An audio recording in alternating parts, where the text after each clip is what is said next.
Berdyansk, population 100,000, formerly home to one of Ukraine's most elite artillery regiments.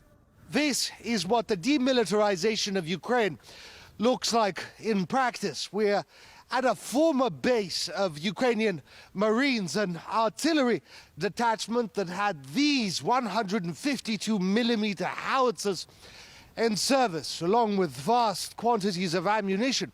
With these, they plan to sink or severely hurt the Russian Black Sea Fleet.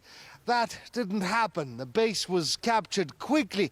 The detachment here deserted. As you can see, these cannons have been put out of action. They have been immobilized, the tires burned. But again, the Russian side has said that it intends to destroy them permanently.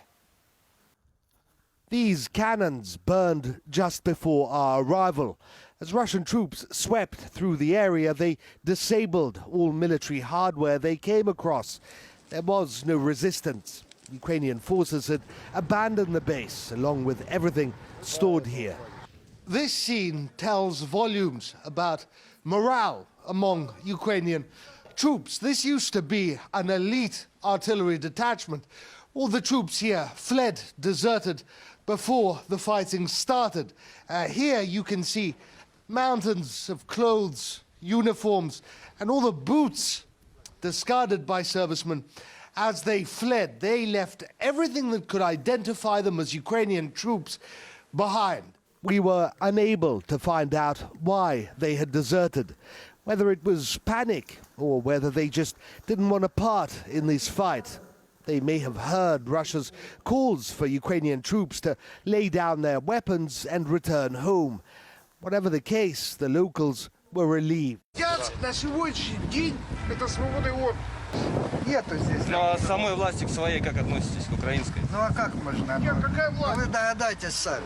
Город Бердянск, он не тронутый. Это не Мариуполь. Да ну хватит. Я вот Да это я стою, могу, блин, мне 65 лет. Я плачу, потому что я не могу. Я хожу на работу. Я боюсь за вот этого человека, за вот этого за любого. As we filmed, troops thoroughly swept and cleared military facilities, barracks and bases that they came across. While regular Ukrainian servicemen have been eager to negotiate, nationalists and neo-Nazis have not. This was the base of Sarmat, a Ukrainian neo-Nazi paramilitary group. Adorning the walls here were images of Stepan Bandera, a Nazi collaborator whose forces murdered countless thousands of Jews. It is these groups, like Sarmat, that Russia says it is after, that they are the target of denazification.